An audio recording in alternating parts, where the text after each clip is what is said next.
इस sewage treatment. तो चलिए फटाफट से देख लेते हैं सीवेज का मतलब क्या होता है। जितने भी घर हैं, हॉस्पिटल्स हैं, बिल्डिंग्स हैं, इंडस्ट्रीज़ हैं, उनमें से निकलने वाला जितना भी वेस्ट वाटर होगा उसको हम बोलते हैं क्या, सीवेज।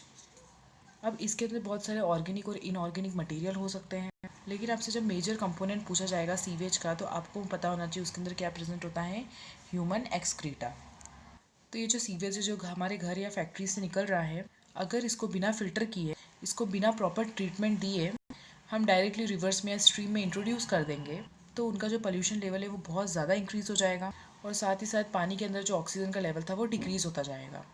मीन्स पानी के अंदर ऑक्सीजन की डेफिशिएंसी हो जाएगी और इसकी वजह से एक्वाटिक एनिमल्स की डेथ भी हो सकती है। तो ये कुछ ऐसे कारण हैं, कुछ ऐसे रीजंस हैं जिसकी वजह से हमें बहुत ज़्यादा ज़रूरत है इस सीवेज को फ़िल्टर करने की, मीन्स एक प्रॉपर ट्रीटमेंट देने की। किससे पहले, किसी भी नदी या फिर किसी भी रिवर के अंदर, स्ट्रीम के अंदर उसका इंट्रोड्यूस करने से पहले हमको उसको एक प्रॉपर ट्रीटमेंट देना पड़ेगा।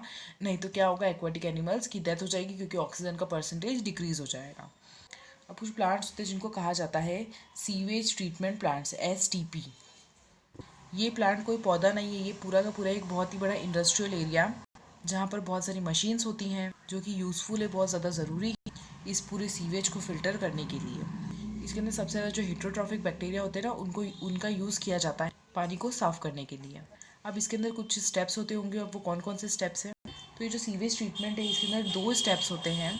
सबसे पहला होता है प्राइमरी ट्रीटमेंट। इसके अंदर क्या होता है कि जितना भी वेस्ट प्रोडक्ट उस सीवेज के अंदर प्रेजेंट है उसको फ़िल्टर किया जाएगा और फिर सेडिमेंटेशन की जाती है। फ़िल्टर का मतलब ये होता है कि उसको छान दिया जाएगा, जिसकी वजह से थोड़े छोटे मोटे जो पार्टिकल्स उसके अंदर जो बच जाते हैं उसको सेटल होने में वो उसमें छोड़ देंगे और सेटल डाउन होने की प्रोसेस को ही सेडिमेंटेशन कहते हैं। अब मान लीजिए दीज आर दी ट्यूब्स, यहाँ पर बहुत सारे कैनाल हैं। अब यहाँ से क्या वाटर फ्लो करता हुआ आ रहा है, तो अब एक कंटेनर के अंदर जब वो पानी आएगा तो उसको सबसे पहले यहाँ पर फ़िल्टर किया जाएगा। तो यहाँ पर क्या होगी, यहाँ पर एक फ़िल्ट्रेशन मेम्ब्रेन होगी जो पानी को क्या कर रही है, फ़िल्टर कर रही है, एक छन्नी जैसी होगी। तो जब यहाँ पर पूरा वेस्ट प्रोडक्ट जब पानी के अंदर फ्लो करता हुआ आएगा, अब फ़िल्टर होकर जो पानी यहाँ पर गिर रहा है उसके अंदर छोटे छोटे पार्टिकल्स या कुछ भी पेबल्स वगैरह होंगे, और वो कुछ भी हो सकता है, छोटे छोटे पत्थर हो सकते हैं, कंकर हो सकता है। तो इन सबको हम क्या करेंगे, यहाँ पर नीचे सेटल होने के लिए छोड़ देंगे। तो प्राइमरी ट्रीटमेंट के अंदर सबसे पहला प्रोसेस क्या हुआ, फिल्ट्रेशन, जिसने पानी को फ़िल्टर कर दिया। फिर सेकंड प्रोसेस क्या है इसके अंदर, सेडिमेंटेशन। अब क्या होगा, this is the liquid portion, ठीक है, यहाँ पर ये फ्लूइड प्रेजेंट है। तो यहाँ पर जो सुपरनेटेड होता है यानी कि जो पानी वाला हिस्सा जो आपको यहाँ पर नज़र आ रहा है उसको हम कहते हैं इफ्लुएंट, और इसको हम बोलते हैं जो नीचे सेट हो जाते हैं उसको हम बोलते हैं स्लज।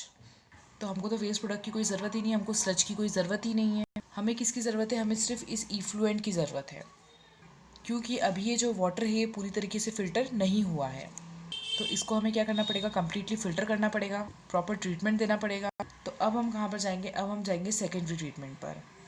इस ट्रीटमेंट को आप बोलते हो बायोलॉजिकल ट्रीटमेंट, ठीक है। जो सेकेंडरी ट्रीटमेंट होता है उसी को हम बोलते हैं बायोलॉजिकल ट्रीटमेंट, क्योंकि इसके अंदर कुछ लिविंग ऑर्गेनिजम्स, यानी कि बायो का मतलब क्या होता है, लिविंग, कुछ लिविंग माइक्रोब्स की इन्वॉल्वमेंट होती है।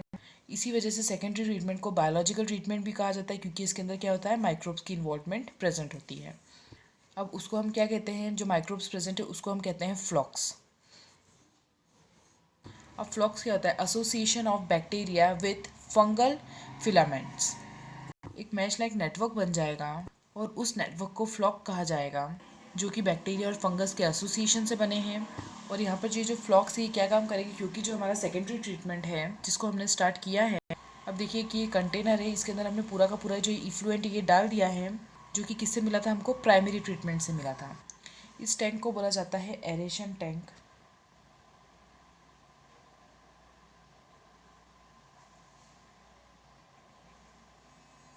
इसके अंदर क्या होता है, ऑक्सीजन की और एयर की फैसिलिटी करवाई जाती है या फैसिलिटेट करवाया जाता है। तो क्या होगा कि वो यहाँ पर रेगुलरली मूवमेंट करेगा और इसी वजह से ये जो फ्लॉक्स इनकी ग्रोथ को अलाउ किया जाता है। तो इसके अंदर जितनी ज़्यादा एयर की इन्वॉल्वमेंट होगी उतनी ही ज़्यादा एरोबिक की ग्रोथ होती रहेगी, तो फ्लॉक्स की फॉर्मेशन उतनी ही ज़्यादा तेज़ी से होती रहेगी। अब ये फ्लॉक्स क्या करते हैं, तो पानी के अंदर जितना भी ऑर्गेनिक मैटर जितना भी प्रेजेंट है, वाटर के अंदर जितना भी ऑर्गेनिक मैटर प्रेजेंट है, ये उस ऑर्गेनिक मैटर को ऑक्सीडाइज कर देते हैं। लेकिन ऑक्सीडाइज करने के लिए ऑक्सीजन की ज़रूरत होती है, तो ये जो फ्लॉक्स होते हैं ये पानी के अंदर ऑक्सीजन की डिमांड करेंगे and this is called BOD, means biochemical oxygen demand. अब इसका क्या मतलब होता है कि कितनी ऑक्सीजन को कंज्यूम किया जाता है by the micro organisms to oxidised 1 litre of organic matter. मतलब पानी के अंदर जो ऑर्गेनिक मैटर है उसमें 1 लीटर ऑर्गेनिक मैटर को ऑक्सीडाइज करने के लिए बैक्टीरिया और फंगस की एसोसिएशन यानी कि जो फ्लॉक्स है वो कितने बैक्टीरिया को कंज्यूम करेगी, तो उसको हम कहते हैं BOD, बायोकेमिकल ऑक्सीजन डिमांड। तो इसका मतलब ये है कि पानी जितना ज़्यादा गंदा होगा तो ये जो फ्लॉक्स है ये उतनी ही ज़्यादा ऑक्सीजन की डिमांड करेंगे। क्यों? क्योंकि उसके अंदर ऑर्गेनिक मैटर भी उतना ही होगा, तो उसको ब्रेक डाउन करने के लिए उतनी ही ज़्यादा ऑक्सीजन की डिमांड लगेगी। तो सिंपल से इसका मतलब है कि सेकेंडरी ट्रीटमेंट तब तक कंटिन्यूसली करवाया जाएगा तक इस वाटर की जो BOD है, बायोलॉजिकल ऑक्सीजन डिमांड, वो रिड्यूस ना हो जाए। तो यहाँ पर हम मेंशन कर देते हैं secondary treatment continuous until BOD is reduced. जब तक BOD रिड्यूस नहीं हो जाती तब तक सेकेंडरी ट्रीटमेंट को कंटिन्यूसली करवाया जाएगा। ये एरिएशन टैंक है जिसके अंदर एरोबिक माइक्रोब की ग्रोथ होती है, उनको हम कहते हैं फ्लॉक्स। और जैसे ही BOD रिड्यूस हो जाती है तो हम क्या करेंगे, यहाँ पर जो पानी था यानी कि जो यहाँ पर इन्फ्लुएंट था उसको एक दूसरे टैंक में पहुँचा दिया जाता है जिसको हम बोलते हैं सेल्टिंग टैंक, सॉरी इसको सेटलिंग टैंक बोला जाता है, सेटलिंग टैंक। अब क्या होगा, जो पानी हमने सेटलिंग टैंक में पहुंचाया था अब उसके साथ में तो फ्लॉक्स भी चले गए, तो जो सेटलिंग टैंक में जो फ्लॉक्स चले गए उनकी हमें कोई ज़रूरत ही नहीं होती है, इसलिए उन फ्लॉक्स को वापस पहुंचाया जाता है किसमें, एरिएशन टैंक में।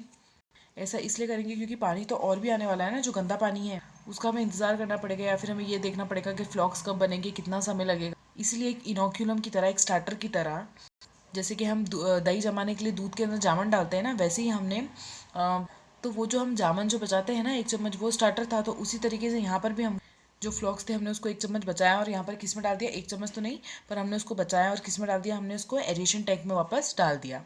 अब जो यहाँ पे सेटलिंग टैंक है इसके अंदर से फ्लॉक वापस चला गया है। अब यहाँ पे जो भी इन्फ्लुएंट यानी कि लिक्विड जो भी यहाँ पर बचेगा उसको हम पहुँचा देंगे एनएरोबिक स्लज डाइजेस्टर में।